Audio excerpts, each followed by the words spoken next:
ചരിത്രപ്രസിദ്ധമായ ചേർത്തല കാർത്യായനി ദേവീക്ഷേത്രത്തിലെ പൂരമഹോത്സവത്തിന് ഭക്തിനിർഭരമായ സമാപനം. മാർച്ച് 25-ന് ആരംഭിച്ച പൂരമഹോത്സവം ഏപ്രിൽ 1-നാണ് സമാപിച്ചത്. ആയിരക്കണക്കിന് ഭക്തജനങ്ങളാണ് പൂരോത്സവത്തിൽ പങ്കെടുക്കാൻ എത്തിയത്.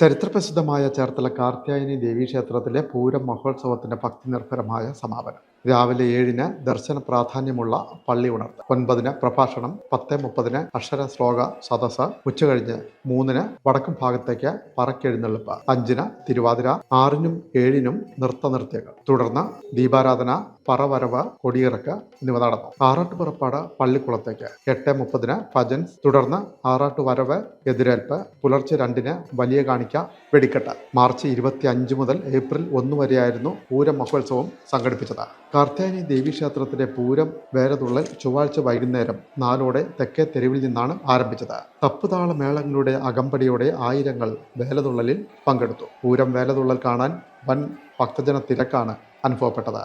രാത്രി 8-ഓടെ വേലതുള്ളൽ ക്ഷേത്രവളപ്പിലെത്തി. തുടർന്ന് ഭക്തർ ആവേശത്തിമിർപ്പോടെ അന്നങ്ങൾ ക്ഷേത്രനടയിലെത്തിച്ച് കുമ്പിടിപ്പിച്ചു. രാത്രി 11-ന് നടത്തിയ പള്ളിവേട്ടയും പുലർച്ചെ നടന്ന ചൂട്ടുപടയണിയും പൂരം കൈമാറലും കാണാനും നൂറുകണക്കിന് ഭക്തജനങ്ങൾ എത്തിയിരുന്നു. ക്ഷേത്ര ഉപദേശക സമിതി president S Jayakrishnan, secretary M Murugan, vice president V Vineesh, sub group officer Thushara, ക്ഷേത്രം തന്ത്രി പുലിയന്നൂർ മന ബ്രഹ്മശ്രീ ഹരിനാരായണൻ നമ്പൂതിരി, ക്ഷേത്ര മേൽശാന്തി അനിൽകുമാർ തുടങ്ങിയവർ ഉത്സവ ചടങ്ങുകൾക്ക് നേതൃത്വം നൽകി.